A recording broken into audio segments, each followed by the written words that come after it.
This week on Dateline Abuja, the demolition man is in town and is speaking up on the demolition of shanties and all other illegal structures across the nation's capital with a stern word for those who are trying to threaten this demolition train. We speak to the head of this demolition team in our interview segment. As we focus on the FCT this week, Bureau of the Change operators in the Wuse Zone 4 area have been asked to leave the streets, and those shanties they occupy are being demolished. We're told this will be a continuous exercise, and as usual, we will update you on the news and happenings from the nation's capital in our Abuja wrap. This is Dateline Abuja.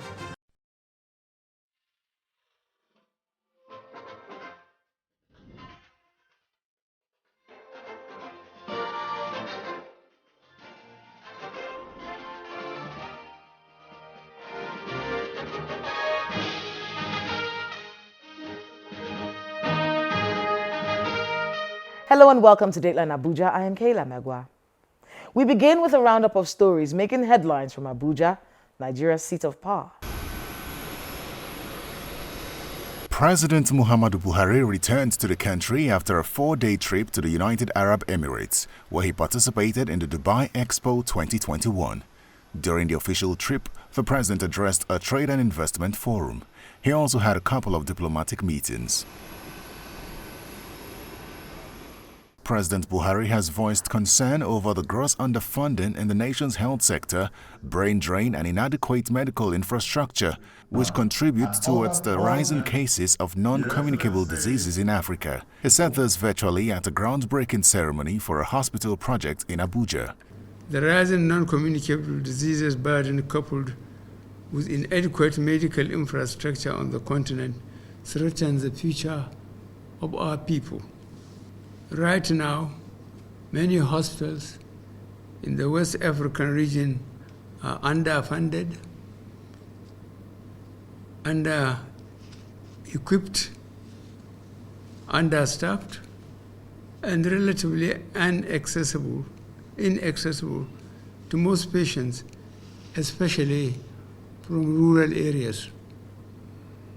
The government of Nigeria has partnered with Afrexim Bank to develop the African Medical Center of Excellence in Abuja, which will provide world-class medical services at par with the world's best hospitals. The president met with Governor Hope Uzodimma of Imo State. After the private meeting, Governor Uzodimma explained that he discussed the insecurity in the state with the president. As Nigeria joined the rest of the world to mark the 2021 International Human Rights Day, the president met with the Council of the National Human Rights Commission in the State House. At the meeting, the president said he was looking to accord national financial support to the commission through a ministry in order to assuage the grievances of more Nigerians. The composition of your committee is very interesting. It covers the whole spectrum of governance, and this is very interesting. So how I wish people will understand and appreciate the commission and pass the representations through you, so that I will have less hectic time in government. I'm very pleased that we have the facilities throughout the country. This is very good. I'm very pleased with the way you approach it and the way you make sure that you are on the ground in every state. Human Rights Commission funding. We'll try and see which ministry is supposed to be working with you and find out within our limited resources what we can honestly do for you. The president also presided over the swearing-in of 2 national commissioners of the Revenue Mobilization, Allocation and Fiscal Commission, Mr. Abdulaziz Idris from Kogi State and Mr. Suleiman Abdul from Bauchi State. President Buhari presided over the weekly Federal Executive Council meeting. The council, among other things, approved new technologies that would halt cloning of mobile numbers that aid criminality. The first one is to block SIM box. SIM box or SIM bank or SIM aggregator is all the same. While the second one is to block call masking of the traffic. If some people want to underpay tax and other government entitlements, they usually support any process that will make an international call to appear as a local call. So in summary, these two systems approved in a single memo will firstly significantly support our security institutions.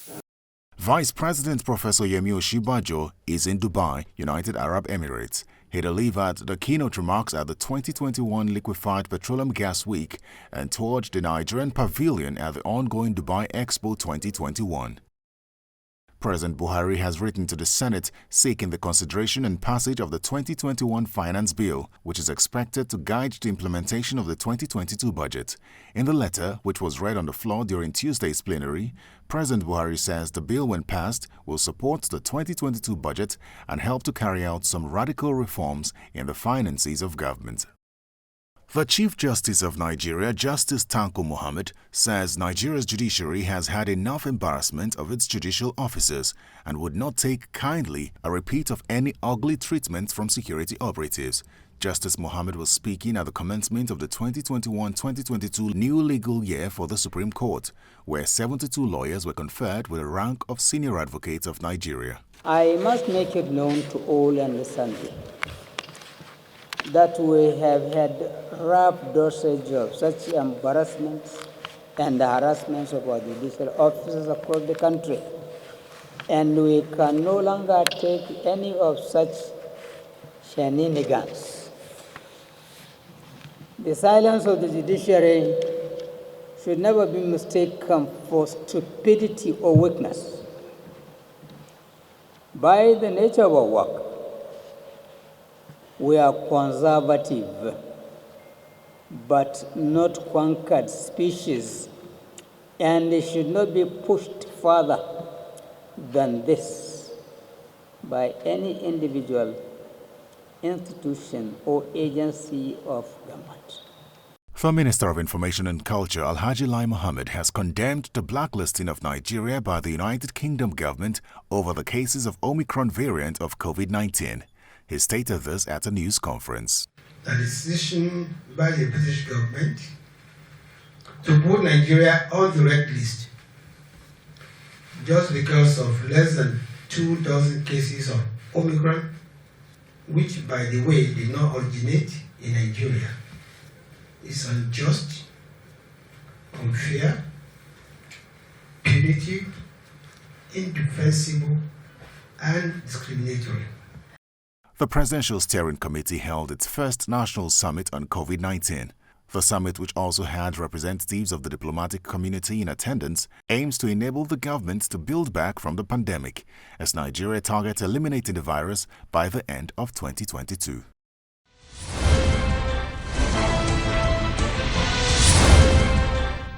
Wuse Zone 4 is known for quite a lot of things, but on top of that list are the Bureau de Change operators on the entire stretch of the Ladikwali Way and several side roads there.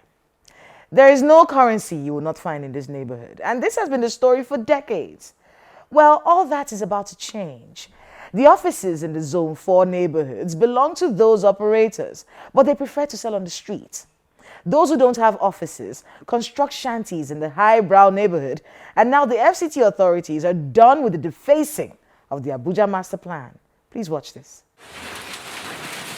This is part of efforts by the Federal Capital Territory Authority to ensure compliance to the Abuja Masterplan.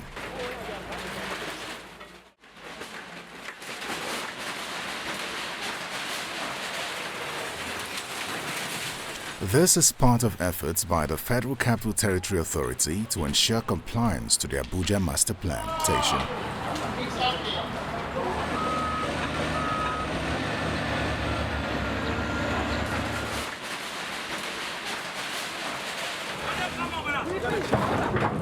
Shops and illegal markets along the road were removed by a team led by the FCT Ministerial Task Force on City Sanitation.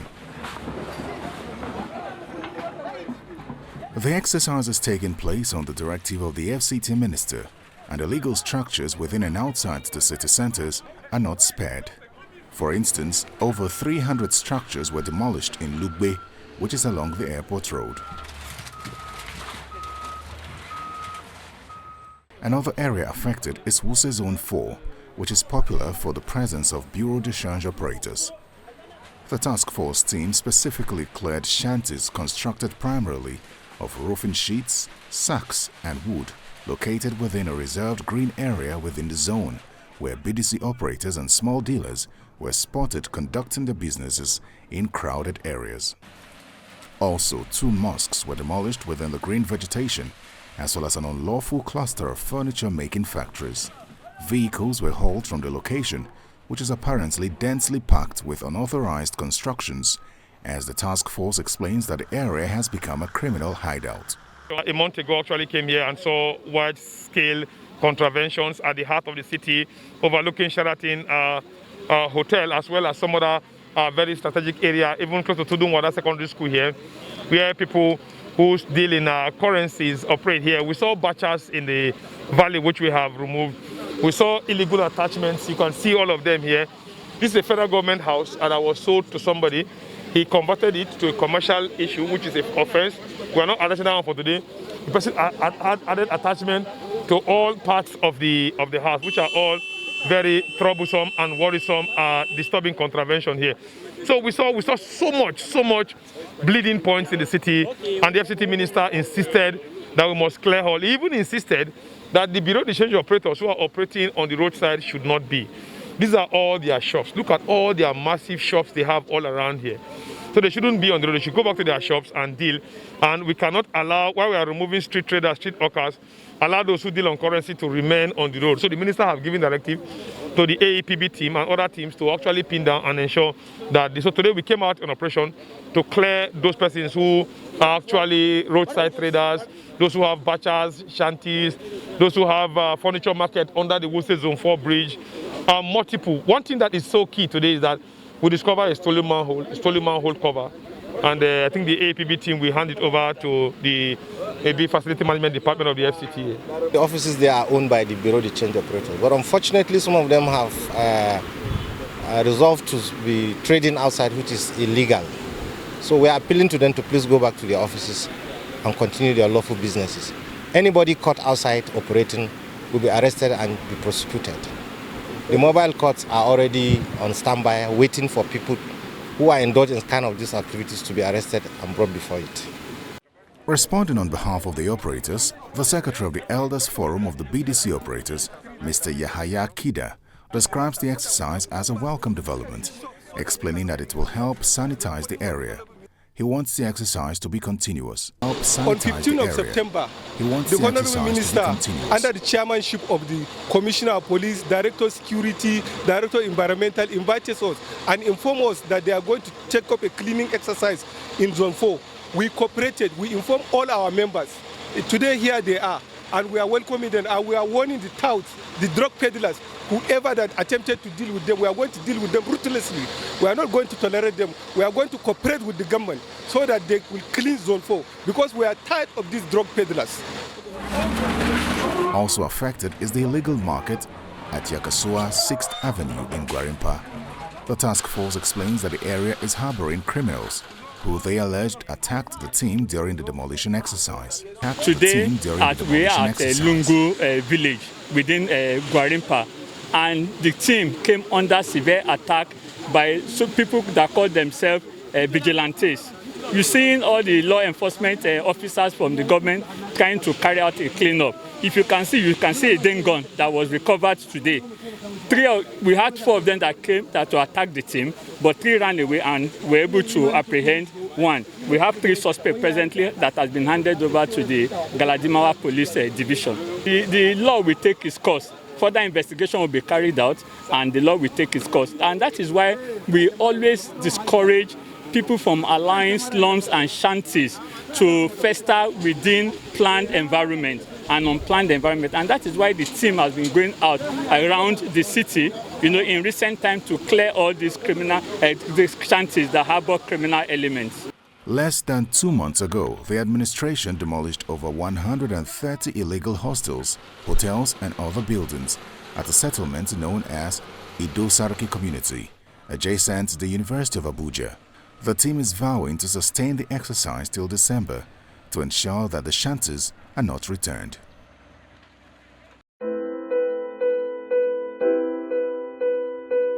My guest on the program is Mr. Atai Karo. We all know him as the chairperson of the task force ensuring compliance to COVID-19 guidelines. Well, this time he's the chairman of the Federal Capital Territory Ministerial Task Team on City Sanitation, and he's here to clean house.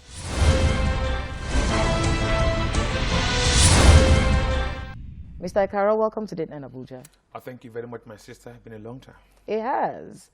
You're heading another task force in the FCT, and this time it is hurting people. Yes, most times it always hurts people. So let's hear about this. What is this? It's something that you're calling sanitation, but basically everyone is calling you the demolition man of Abuja right now because you are demolishing a lot of houses right now. So let's get into it. What's really going on, and what caused the FCT administration to decide to come up with this task force? I think the minister had given us that, after the first wave of COVID-19, the minister had to show us a stretch from the Apo roundabout, not too far from where your office is now, stretching towards the Apo by Powerhouse Junction here. That's where we had a drug den on the hill called the Toragora Hill. We had a ram market. That hill, there's a drug den called Toragora. We've sacked the drug den. You have? The drug lord. We've sacked the drug lord already. This was about early this year. We also actually go sack the Pantica, the scrap market. The ram market, I think we sacked them, but they adjusted very deep inward here, and we removed the popular Akpatanya village overlooking the NEPA structure there. So the committee, the task force have been on, but just that recently, 5 months ago, we were heavily reawakened to do some heavy cleanup work along the airport road stretch, touching some communities here and removing some very bigger structures, particularly the ones at Ido Sariki and Ido Sabo, where persons decide to go and buy or just go and occupy lands, build massive structures, hostels for students of University of Abuja without having approval or genuine documents. So how many buildings have you demolished? I mean, apart from the drug den and all those places, so you're doing shanties, you're doing criminal hideouts, and you're also looking at illegal structures, correct? Multiple, all in one. We're doing so much here. If you look at it somewhat, some of the things that we clear are heavy shanties. We had clear shanties in the city center, the one around the Bolingo axis, the one around the bush close to Nan, where we had intensive robbery, the one behind the church gate. You just pass through without seeing anything, but just go under some tree, you will see people living there up to about 4,000. We've cleared the shanties. How many so far? I can't count it, but they're just in some region of some thousands. Thousands of shanties. So the people who've been affected by this, what happens to them? What happens? I don't know what happens to them, but the truth about it is you're not supposed to be there. When you are there, if I come into Channels Television, this wonderful broadcast edifice, and no one allowed me to come in here and I forced my way in, the security men will have to throw me out. And when I go out, I go home. So they have to go Isn't it counterproductive? Because we've had this conversation before where we talk about shanties. And of course, these are ungoverned spaces. And yes, a lot of crime and criminality happen in these places. Correct. But when you go and sack a shanty, you've released those same criminals into the city. No, you've not. You see, that's the irony we are looking at before. That whenever we want to go out, this issue of empathy, security, check and all of that. But what we resolve and what we observe doing going forward is that when you leave the criminals, they have a safe place for stealing. They go back, they hit, and they have a place to return back to hide. When you hit their hideout, then you've touched them from the very core of where they sleep, where they rest, where they keep their weapons, where they do everything. Sometimes you may want to know, Kela, when we go to some places to actually go clear shanties, like the Toragora Hill we talked about before, we go to some areas that are deep areas around maybe Kubo, around some other areas, the one city center. What we saw are largely female handbags, female shoes, female ATM. They target the female folks because maybe they are weaker vessels and they are easy to rob and all of that. So when you go around the shanties, you hit the criminal from the strong point where they stay. Imagine you driving past Bolingo, close to Sheep House, close to Anan and others here. You won't even know people live in their hundreds in that green you just see. When you go there, you hit them. everyone will disperse. But as long as the criminals are safe, as long as their den is safe, it's not touched, they just come out at night, they rob you when you are crossing the road, when you slow down, they rob you, and they quickly rush back to where they got safe haven. And that's why we are hitting them. Even the one at Mpape, we touched that one very much there. We saw so many shanties recovered, some very dangerous items used to rob ladies. But that doesn't answer my question. When you sack these shanties, yeah, the criminals, you're releasing, you're releasing them into the city. No. What's the proof that they go back? What's the proof that they leave the city? Because their houses have been demolished. They are advised to change from being criminals to good people and live somewhere nice. If you are a criminal and we sack you and you move to somewhere and want to continue your criminality, we will sack you again. That's the truth. As long as Eneke the bird learns to fly without perching, the hunter will learn to shoot without missing. The criminals are everywhere. They've been on from time immemorial. When you sack them here, and some of them will say, look, I'm tired of all of this life. How will I be running forever? I don't want to do this again. I want to give my life to God. Those ones are the good ones. The ones who want to constantly live in shanties, live in dangerous hideout, to rob and to kill, we will keep going after them. You can't stop. And another thing is, it's not just criminals that live in shanties. Yeah, that's true. You're right. There are people, who have nowhere to go. They are safe, but you can't. Abuja. Isn't it possible that you're turning some of those people into criminals? No. Abuja is a planned city. That's the plain truth. Abuja is a planned city. I'm not saying that they should stay in shanties, but shouldn't there be a plan to relocate, rehabilitate? The only ones you can do that for by the law of this city are the original inhabitants. They are the ones you relocate, compensate, rehabilitate, and whatever. The original inhabitants, the Bagis, the Gwandaras, the Gwaris, the other tribes that makes up Abuja original inhabitants. But the other people who come and stay where they're not supposed to stay, the law don't allow you to. Where will you get the funds from? That's the truth about it. When you come to a city like this, that's what I tell people, the problem they have is that they want to live in the city center.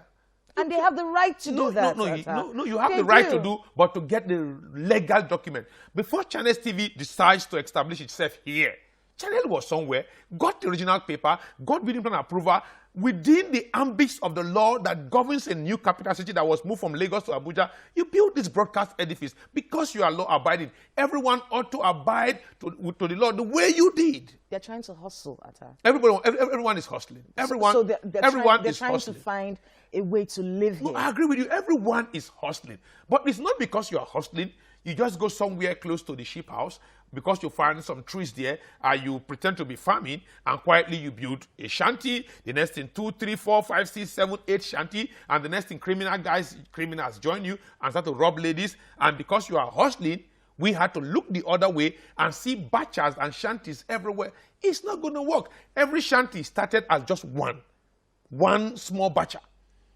Maybe the man is selling sachet milk, sachet water, sachet toothpaste. People are buying from him. Quietly, he brings somebody. The hoodlum starts to come in and mix with them. And the next thing, they become uncontrollable.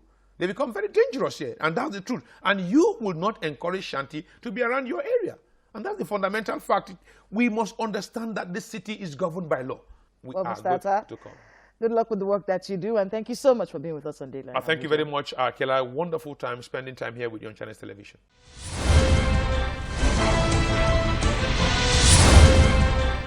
The nation's capital has a master plan, one that was created to ensure the smooth running of life, business and governance here. Sticking to this plan has been a nightmare for the FCT authorities. They must deal with corruption within their ranks and a disturbing determination by some elements to remain unlawful, especially with building construction. Can the clean house approach of the FCT administration be sustained? This isn't the first time they've tried to clean house. Can this drive be maintained despite whose ox is gored? Only time will tell. That's Dayline Abuja this week. Please let us know the happenings in your neighborhood using the social media handles showing right now on your screen. Thank you so much for watching. I'm Kayla Magwa. See you next time.